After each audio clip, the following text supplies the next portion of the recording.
Hello everyone, কেমন আছেন সবাই? আশা করছি সবাই অনেক ভালো আছেন। আমি অনেক ভালো আছি। তো সবাইকে স্বাগতম আবার একটা ছোট্ট ব্লগে। তো আজকে আমি যাচ্ছি আমার দেশের বাড়ি, তার জন্য সকাল সকাল রেডি হয়ে রিক্সা উঠে পড়লাম। তো এখান থেকে আমি যাব কমলাপুর স্টেশন। তো স্টেশন থেকে ট্রেনে উঠে চলে যাব আমার দেশের বাড়ি কুষ্টিয়াতে। তো কিছুক্ষণের মধ্যে কমলাপুর স্টেশন চলে আসলাম, তারপর ট্রেনে উঠলাম। ট্রেনও কিছুক্ষণের মধ্যে ছেড়ে দিল, তো আমার যাত্রা শুরু হয়ে গেল। তো সব কিছু ঠিক ছিল, কিন্তু সব কিছু ঠিক ছিল, কিন্তু কিছুই ঠিক ছিল না। কেন ঠিক ছিল না? কারণ কার পাও কোণে, কার কি কোণে, কিডা কোণে, আমি কোণে, আমার হাত কোণে, আমার পাও কোণে, আমার ব্যাগ কোণে, আমার ব্যাগের বেল কোণে, মানে কি যে কমু ভাই, একদম মানে পুরা জঘন্য হয়ে গেছে অবস্থাটা। কোন রকম সিপাসা বাদে হাতখান বাইক করে ভিডিও নিয়ে নিলাম, মানে একবারে জানলার কাছে আছি, সরি দরজার কাছে দাঁড়া আছি, কখন দিন হুপি গা পড়ে যায়। পিছন থেকে ও উঠালে, সামনে থেকে ও উঠালে, উপর থেকে ও চাপ দেয়, মানে কি একটা বিদে কিস্তি অবস্থা, বুঝছেন ভাই। তো যাই হোক, কিছুক্ষণ বক বক করতে করতে আমরা চলে আসলাম আমাদের স্বপ্নের সেতুতে, পদ্মা সেতুতে। তো পদ্মা সেতুর উপরে ট্রেন কিন্তু সেই স্পিডে টানতেছিল, মানে একবারে সেই লেভেলে টানতেছিল, মানে একবারে সেই লেভেলের। তো আমি একটু আমাকে দেখাই দিলাম আপনাদের যে আমি সত্যি আমি ভিডিও করছি, পরে করবেন না আমার সেই ক্লিপ ভিডিও ছাড়ছি। তো যাই হোক, শেখ হাসিনা যাই করছে না করছে, কিন্তু ভাই দেশের উন্নতি করছে ভাই, এটা আপনাদের মানতে হবে। ভালো উন্নতি করছে, অনেক অনেক উন্নতি করছে ভাই।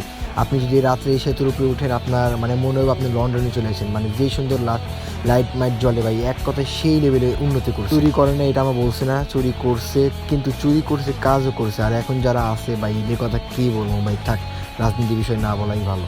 তো যাই হোক, সব কিছু মিলাই আলহামদুলিল্লাহ। তো আমরা সবাই খুব খুব মনোযোগ দিয়ে দেখতেছিলাম আমাদের সেতুটা।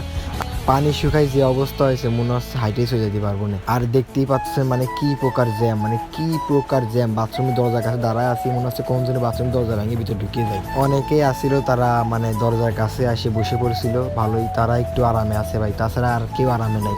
আর সিট তো নাই।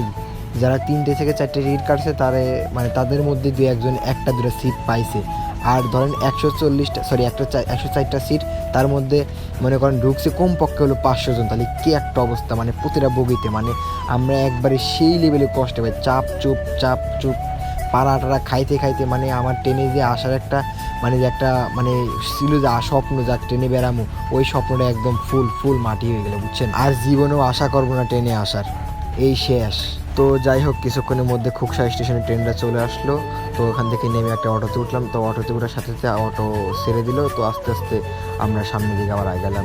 তো সব কিছু মিলেই আলহামদুলিল্লাহ, এই ঈদের সময় আমরা তাও যে ভালো মতন আসতে পারছি, এটাই অনেক সমস্যার সম্মুখীন হইতেছে। আলহামদুলিল্লাহ, আল্লাহ যে আমাদের সুস্থ সবলভাবে নিয়ে আসাইছে, এটাই অনেক। তো অটোতে করে খুকসা বাস স্ট্যান্ডে আসলাম, ওখান থেকে আবার একটা ভ্যানে উঠে আমি এখন যাবো জিলাপিতলা। তো ভ্যানে উঠলাম, ভ্যানটাও দ্রুত ছেড়ে দিল। তো কিছুক্ষণের মধ্যে জিলাপিতলা চলে আসলাম। তো ওখান থেকে নেমে পড়লাম, নেমে আমি আশেপাশে ভ্যান খুঁজলাম, কোনো ভ্যান পাইলাম না। তো আমি আস্তে ধীরে হাঁটা শুরু করে দিলাম, আর কি করবো। তো কিছুক্ষণ হাঁটতে হাঁটতে চলে আসলাম আমাদের পাথরবাড়িয়া ঈদগাহ মসজিদ, ঈদগাহ গোরস্থান আর কি। তো গোরস্থানে এখানে আমাদের মতো অনেকে শুয়ে আছে, আমরাও এখানেই আসবো। তো তাই আমরা সবাই আল্লাহ তাআলার পথে ফেরত আসি, আমরা খারাপ কাজ থেকে বাদ দিই, আল্লাহ তাআলার পথে ফেরত আসি, এটাই। তো আজকের মতো ব্লগটা এখানে শেষ করছি, দেখা হবে আবার অন্য কোনো ব্লগে। সেই পর্যন্ত সব ভালো থাকবেন, সুস্থ থাকবেন, আর হ্যাঁ, অবশ্যই ঈদের সালামিটা পাঠাই দিবেন।